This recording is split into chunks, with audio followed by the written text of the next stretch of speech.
Hello, this is Dr. Lorna Heiledijk coming to you once again. Today, I want to discuss with you getting back to the healthy weight that you once had. Now, why maintain a healthy weight? It's imperative that we maintain a healthy weight to help in the prevention of chronic disease development. So that's first and foremost. So many chronic diseases have at the center weight issues, overweight and or obesity. In addition, excessive weight is correlated with the incidence of particular cancers, respiratory conditions, sleep apnea, and gallbladder disease, among other conditions. On a practical note, obesity and weight-related conditions are the second leading cause of preventable deaths.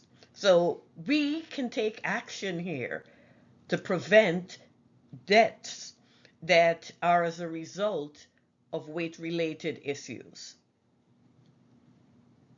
Also, although the weight loss industry has boomed in terms of products and information out there, obesity continues to rise. So this is a chance to really get on the bandwagon and take things into your hands to do the best you can to prevent uh, excessive weight gain and to maintain the weight that is healthy for your body. Now, what are the challenges that we face in trying to maintain a healthy weight? We all are given genes that we don't have much control over. However, we do have control over certain environmental conditions. Some of them are difficult to overcome, such as persons living in food deserts where they're not fresh uh, produce and fruits, vegetables, and the things that are recommended for healthy eating. And there's in those environments, there's also a lot of fast food restaurants, etc. However, we do have control to some extent, to a large extent, over the choices that we do make, food choices, food selections, also the preparation methods that we choose to utilize in preparing our foods. Socioeconomic factors also play a role. Again, this is kind of paired with what I mentioned earlier with regard to food deserts.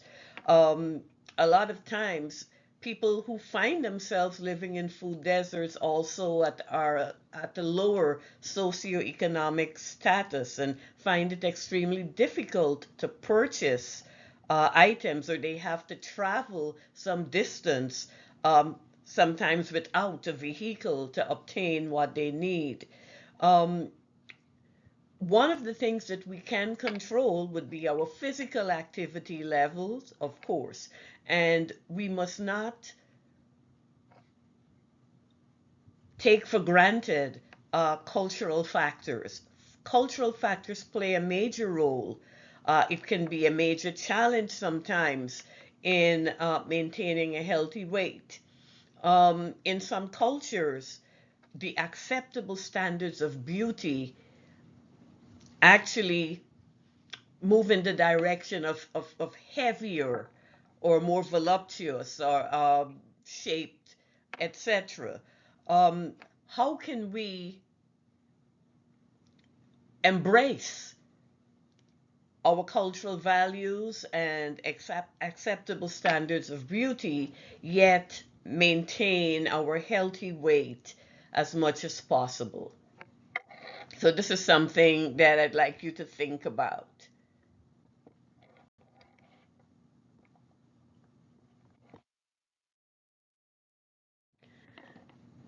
Now, what should we focus on when attempting to either attain, if we're not at that weight that we know is healthy for our bodies, or we want to maintain a healthy weight that we have already attained?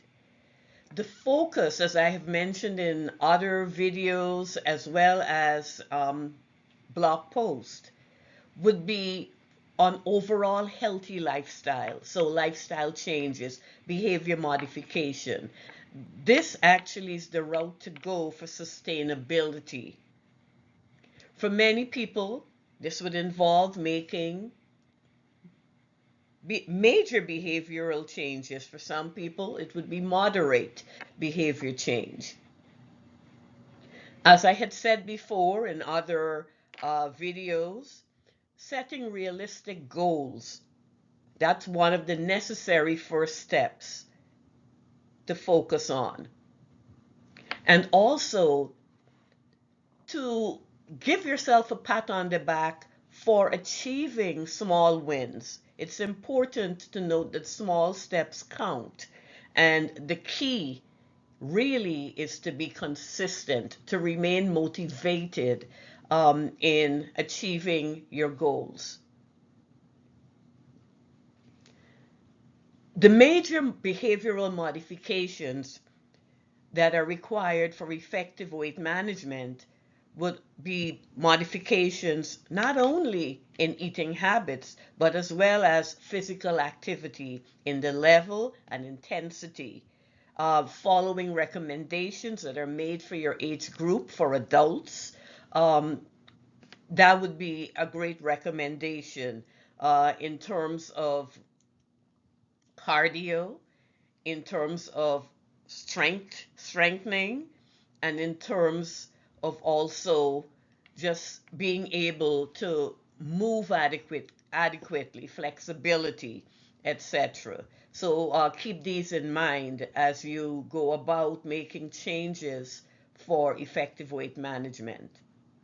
As I mentioned before, of utmost importance is the ability to be able to sustain the changes you make, the behavioral changes that are made over a lifetime. Now, what are recommendations? More specific recommendations for maintaining your healthy weight over time, or getting back to what used to be your weight. It is generally recommended to do this systematically. It takes time.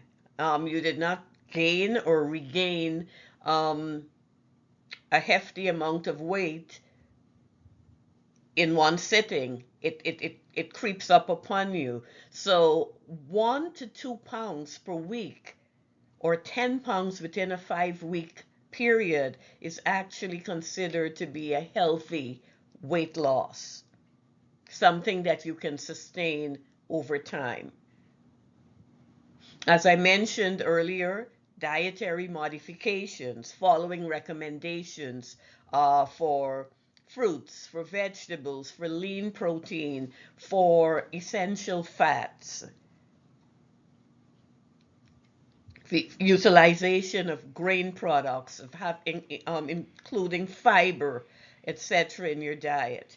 And as I mentioned earlier, physical activity, both in terms of level and intensity, and again, in terms of balancing to maintain a weight that you feel that is healthy for your body, to maintain it, not to gain additional. You may sometimes have to increase that physical activity level, and then when it's in balance, you maintain it at that level.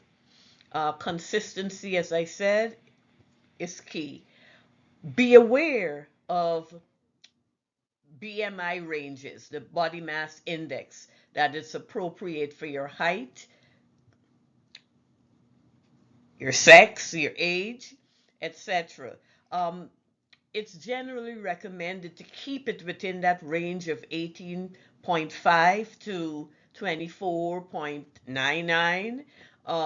Below 25, that's that healthy range. However, I don't want you to get too concerned about numbers, caught up in numbers. Be caught up more in the practical aspects of maintenance, of maintaining certain desirable behaviors that you can sustain over time.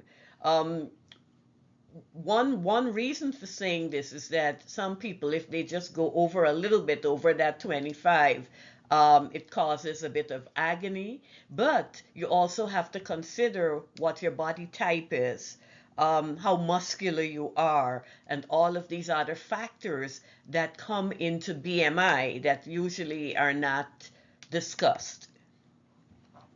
So do not get caught up in a number, get caught up in the behavioral changes that can sustain a healthy lifestyle over time.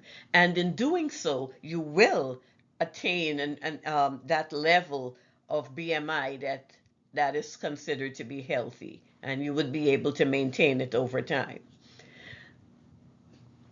Generally, a weight loss of anything from 5 to 10% of what your current weight uh, is so beneficial in terms of chronic disease risks. Those risks begin to lower, and persons that were experiencing things like insulin resistance start to see reverses in these conditions. What are some practical uh, things that you can do in actually meeting the recommendations? Everyday things, behavioral things that you can do. Balancing that caloric intake with your physical activity.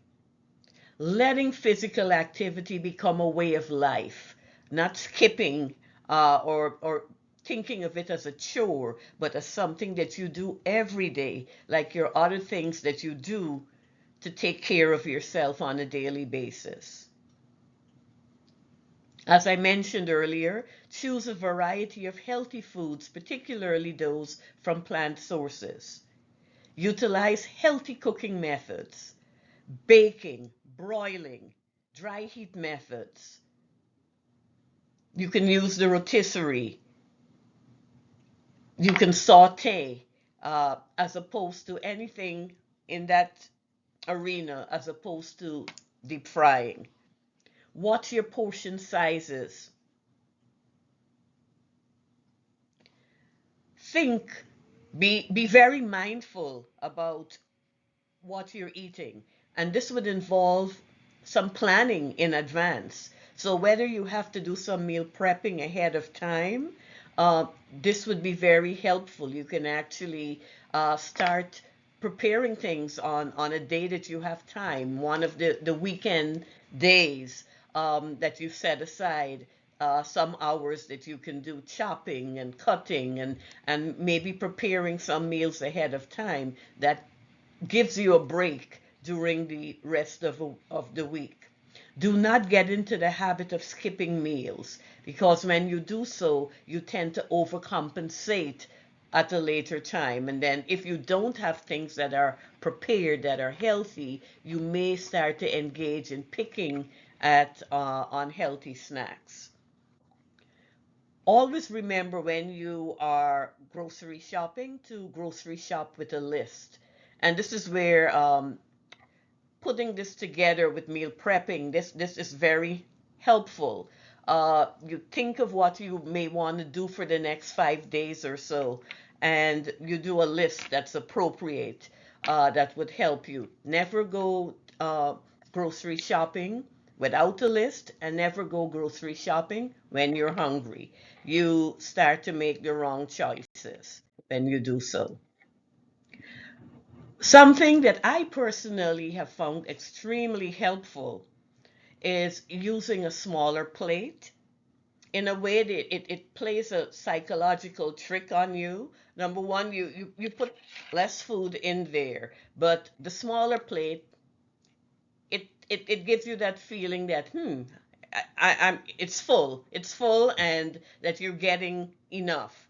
And what you find is after you finish eating from that smaller plate, you really are not hungry afterwards. So it saves you some calories there. Try not to nibble while preparing meals.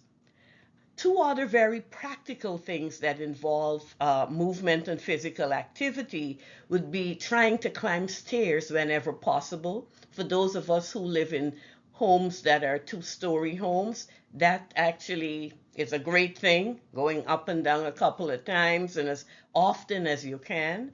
Um, but also when you are in situations, whether you're visiting or work or wherever you may be, utilize stairs whenever possible as opposed to taking elevators. And when you are out shopping, whether it's grocery shopping or any other type of shopping or just being out, try to park at a distance, a safe distance away from where you are going, which enables you to walk as long as the environmental conditions are fine, are okay, and are safe. This actually is a very practical way of getting those steps in on a daily basis. If you would like to speak with me further about strategies for getting back to that healthy weight that you once were, please do not hesitate to contact me at my blog at Let's Talk Health and Nutrition with Dr. H at https:// www.letstalkhealthandnutritionwithdrh.com. I look forward to speaking with you again soon. Bye now.